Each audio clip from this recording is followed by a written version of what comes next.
It can indicate various things when former stars make a comeback to the ring.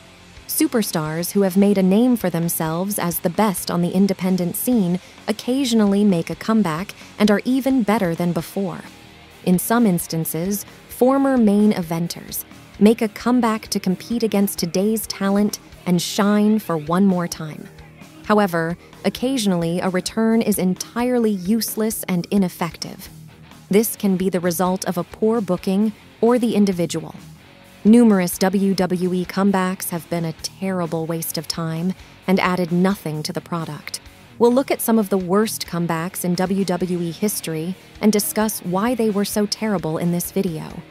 We'll also talk about some recent instances to demonstrate that disastrous comebacks can still occur today. Put the WWE comeback that you believe was absolutely pointless in the comments. This is just my list. When Triple H took over as WWE's creative director, he brought Hit Row back among the superstars. However, aside from a decent applause during their comeback, things did not go well for the group. They were portrayed as mere losers and had to turn villain because the audience didn't show any reaction. It's questionable why they were brought back at all when they got so little attention in terms of storylines. Without Isaiah Swerve Scott, the group also lacked quality. Top Dollar was released by WWE in September, while his former Hit Row partners are still with WWE.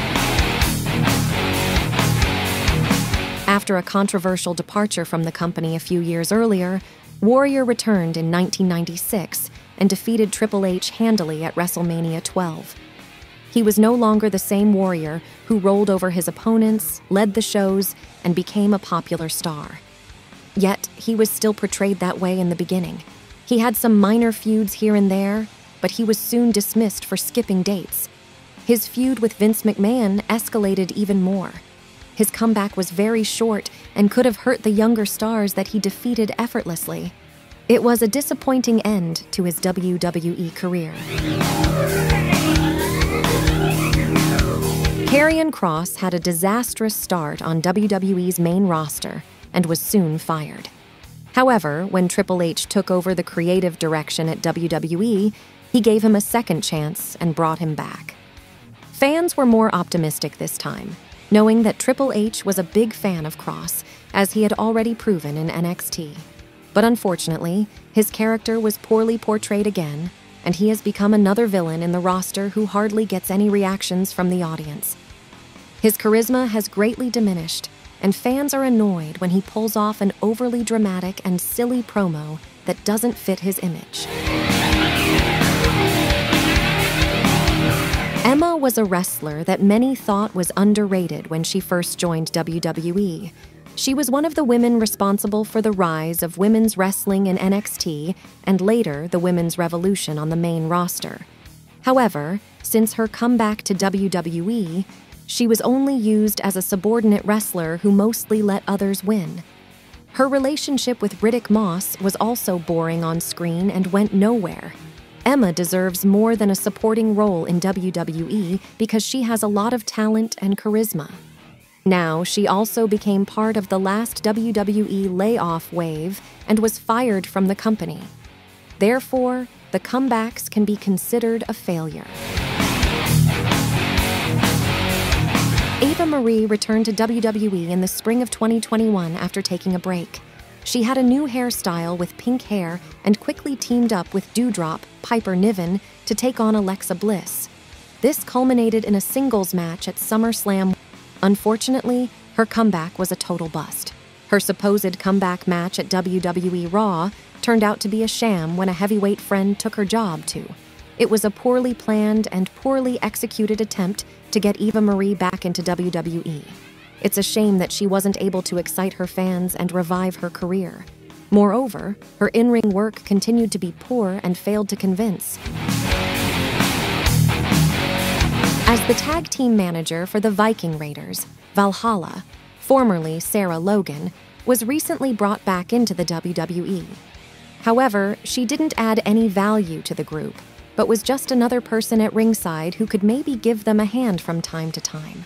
Her role made no sense, as the Viking Raiders could have been promoted without Valhalla. The whole gig failed, and Valhalla did nothing to change the fact that Eric and Ivar are still far below their potential. Derek Bateman was just cannon fodder in WWE.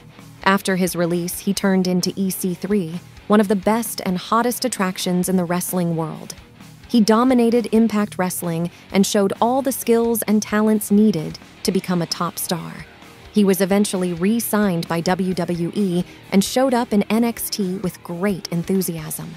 Everyone expected him to become the next big star. However, after a quick but failed rise, WWE did nothing with EC3. He was barely used, not given a chance to do what he did best, deliver a damn good promo. He was eventually released after wandering around the 24/7 title division, and that was that. WWE, once again, failed to recognize the potential he had and pushed him deep into the ground during his time there. The finale of SummerSlam 2011 was a legendary mess. Kevin Nash made a surprise return to WWE and hamstrung CM Punk, setting up a Money in the Bank redemption. What came after was a convoluted, nonsensical storyline, with injuries preventing him from competing against Punk. Still, he continued to meddle in Punk and Triple H's affairs in a horrific storyline. He had a final match against Triple H at TLC, which he lost, after which he left the company. Nash's booking led to the botched end of the summer of Punk and did nothing for the voice of the voiceless. There was no clear climax, and it was bad television. Mickie James was one of the figureheads in the WWE Divas era and made a name for herself as one of the most popular stars. When she left WWE, she established herself as a legend of the business and a true veteran, leading to buzz upon her return in 2016. She could have had one last title run, helped other talent succeed, and been a great mentor. But none of that happened.